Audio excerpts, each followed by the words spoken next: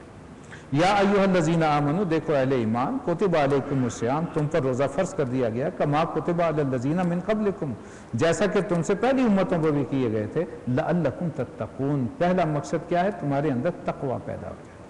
تقوی اللہ سے بچنے کی صلاحیت، اللہ تبارک و تعالیٰ کے مواخذے سے بچنے کی صلاحیت، اس کے حدود کو توڑنے سے بچنے کی صلاحیت، اور یہ بچنے کی صلاحیت تبھی حاصل ہوتی ہے جب انسان کو معلوم ہو میرا رب مجھ سے کیا چاہتا ہے، میں نے کس چیز سے رکنا ہے، کس چیز پہ عمل کرنا ہے، اور اس کے لیے معلوم ہونا چاہیے، علم ہونا چاہیے نا کہ نیکی کیا ہے، برائی کیا ہے۔ گویا کہ انسان کے اندر ایک طلب پیدا ہوگی کس شے سے پرہیز کروں۔ اس کا ایک ترجمہ ہم کرتے ہیں پرہیزگار۔ متقی کون ہے؟ پرہیزگار۔ قرآن مجید میں ابھی اگلی آیت میں الفاظ آئیں گے، شہر رمضان الذی انزل فیہ القرآن ھدی للناس، یہ پوری نوع انسانی کے لیے ہدایت ہے، اور ابتدا میں کہا گیا ھدی للمتقین، یہ متقیوں کے لیے ہدایت ہے۔ تو بہت سے لوگ پریشان ہوئے کہ بھئی یہ کیسی کتاب ہے جو متقیوں کو ہدایت دیتی ہے صرف۔ وہاں متقی کا معنی یہ نہیں ہے کہ جو کوئی بڑا پہنچا ہوا ولی اور پیغمبر ہے اسے یہ ہدایت دے رہی ہے، یہاں اس کا مقصد یہ ہے وہ شخص جو بچنا چاہتا ہے، جس کے اندر طلب ہدایت ہے، وہ متقی ہے، جس کے اندر یہ احساس پیدا ہو جائے کہ میں نے اپنے رب کی معصیت اختیار نہیں کرنی، لہذا وہ معلوم بھی کرنا چاہے گا کہ کون کون سی چیزیں ہیں جو جن سے اللہ کی معصیت جو ہے وہ سرزد ہوتی ہے، وہ کون سے معاملات ہیں جو کہ جرائم ہیں، وہ کون سے معاملات ہیں جن سے اللہ راضی ہوتا ہے۔ جب یہ طلب پیدا ہو جائے تو وہ قرآن سے استفادہ کرے گا، اگر یہ طلب ہی نہیں پیدا ہوگی تو وہ کون اس کی طرف کیوں رخ کرے گا؟ تو ھدی للمتقین کا مطلب وہ جس کے اندر طلب ہدایت ہے، اور یہ طلب پیدا کرتا ہے روزہ۔ روزہ کیسے کرتا ہے؟ آپ اللہ کے حکم سے سحری سے افطاری تک جائز چیزوں سے بھی رک جاتے ہیں کہ نہیں ہم نے نہیں استعمال کرنا، تو کم از کم 11 مہینوں کے لیے یہ صلاحیت پیدا ہو جائے کہ جو واقعتاً اللہ نے منع کیا ہے اس سے انسان رک جائے۔ جب اللہ کے حکم سے جائز سے رک گئے تو کم از کم ناجائز سے تو رکا جائے نا سارا سال۔ تو یہ وہ صلاحیت ہے جس کا نام تقویٰ ہے۔ یہ پہلی سٹیج۔ ایام معدودات، گنتی کے چند دن ہیں۔ ابتدا میں جو ہے وہ بہت سے مفسرین نے لکھا ہے، اگرچہ زیادہ تر اس طرف نہیں گئے، ابتدا میں صرف 3 روزے فرض ہوئے تھے ایام 20 کے، 13، 14 اور 15 ہر مہینے کی، یہ ابتدان تھا، اس لیے یہاں لفظ آیا ایام معدودات۔ ابھی ہم آگے چلیں گے تو یہ معدودات کا لفظ ہے، یہ آتا ہے چند دن، یعنی below 10 یا up to 10 کہہ لیں، 9 تک کی گنتی کو معدودات میں گنا جاتا ہے۔ فمن تعجل فی یومین فلا اثم علیہ، اگر وہ 2 دن میں آ جائے حج سے واپس پھر بھی کوئی گناہ نہیں.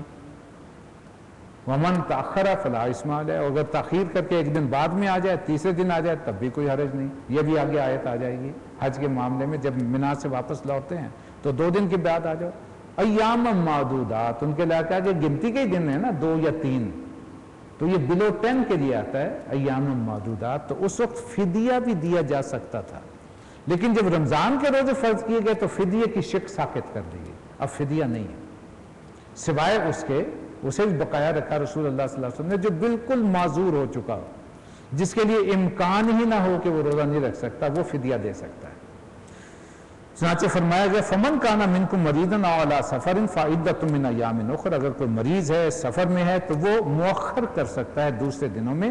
وعلی الذین یطیقونہ فدیۃ طعام مسکین، اور اگر کوئی شخص جو ہے وہ فدیہ وعلی الذین یطیقونہ فدیۃ طعام مسکین، اور وہ فدیہ یہ ہے ایک روزے کا کہ ایک مسکین کو کھانا کھلائے.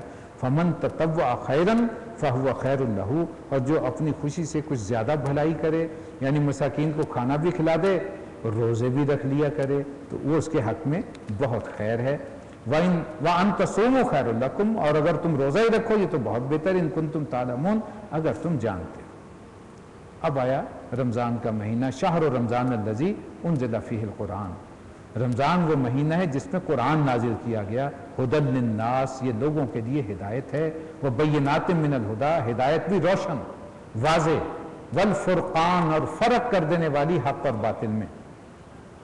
فمن شاہد منکم الشہر فلیصم، جو کوئی پائے اس مہینے کو اپنی زندگی میں اسے چاہیے کہ اس کے روزے رکھے. ومن کان مریضا، اب دیکھیے اس کے قواعد علیحدہ آ گئے. اب پورے مہینے کی جب بات آئی تو اس میں دیکھیں کیا آگے سلسلہ آئے گا کہ اگر کوئی مریض ہے او علی سفر، یا سفر پر ہے، فعدۃ من ایام اخر، تو وہ گنتی کی وہ تعداد جو ہے وہ دوسرے دنوں میں پوری کرے. یرید اللہ بکم اليسر، اللہ تم پر نرمی کرنا چاہتا ہے. ولا یرید بکم العسر، اور وہ تم پہ تنگی نہیں کرنا، سختی نہیں کرنا چاہتا. لیکن ولتکملوا العدۃ، تعداد تمہیں ہر صورت میں پوری کرنا ہوگی. اب یہاں جو ہے وہ تھا فدیہ دے کے جو ہے وہ جان چھڑا لینا، وہ نہیں. اب تمہیں تعداد پوری کرنی. مریض ہو جب آرام آ جائے گا روزے جتنے چھوٹ گئے پورے کر لو. سفر میں ہو نہیں رکھ سکتے، سفر سے واپس آ گئے اطمینان حاصل ہو گیا، اب جتنے روزے سفر میں رہ گئے اس کی تعداد پوری کرو. وَلِتُكَبِّرُوا اللَّهَ عَلَىٰ مَا هَدَاكُمْ، اور تمہارے اندر کبریائی پیدا ہو اس رب کی، اس پر کی کتنی عظیم ہدایت، قرآن جیسی ہدایت اس نے تم تک پہنچائی. وَلَعَلَّكُمْ تَشْكُرُونَ، اور تم واقعتاً اللہ کے شکر گزار بن جاؤ. اس شکر کو 3 پہلوؤں سے میں، اب اتنا وقت نہیں ہے جو تفصیل میں، ورنہ یہ بڑی ڈیٹیلڈ موضوع ہے جو باقاعدہ سامنے آنا چاہیے. شکر کے 3 درجے امام راغب اصفہانی رحمۃ اللہ علیہ نے بیان فرمائے: شکر بالقلب، شکر باللسان، شکر بالجوارح. کسی شے کی قدر انسان اس وقت کرتا ہے جب اس کی حقیقت کی پہچان ہو. آپ کسی بچے کے ہاتھ میں ہیرا پکڑا دیں، وہ کانچ کا ٹکڑا سمجھے گا، فٹ بال سمجھ کے یا گیند سمجھ کے اس کے کھیلتا رہے گا. لیکن اگر کسی جوہری کے ہاتھ میں دیں گے تو اسے عین چمکا کے صاف کر کے پنیوں میں لپیٹ کے وہ اٹھا کر کے ڈبی میں رکھ کے تجوری میں رکھے گا. اسے معلوم ہے کہ یہ ہیرا ہے، بیش قیمت شے ہے، کوئی معمولی شے نہیں. قرآن مجید کی ہدایت، ہیرا تو بہت، وہ کیا کہتے ہیں کہ ہلکی شے ہے، ایک عظیم شے ہے، بہت بڑی دولت ہے جو اللہ تبارک و تعالیٰ نے انسانوں کو عطا فرمائی. کامل ہدایت نامہ جس پر عمل پیرا ہو تو آخرت بھی انسان کی کامیاب، دنیا بھی کامیاب.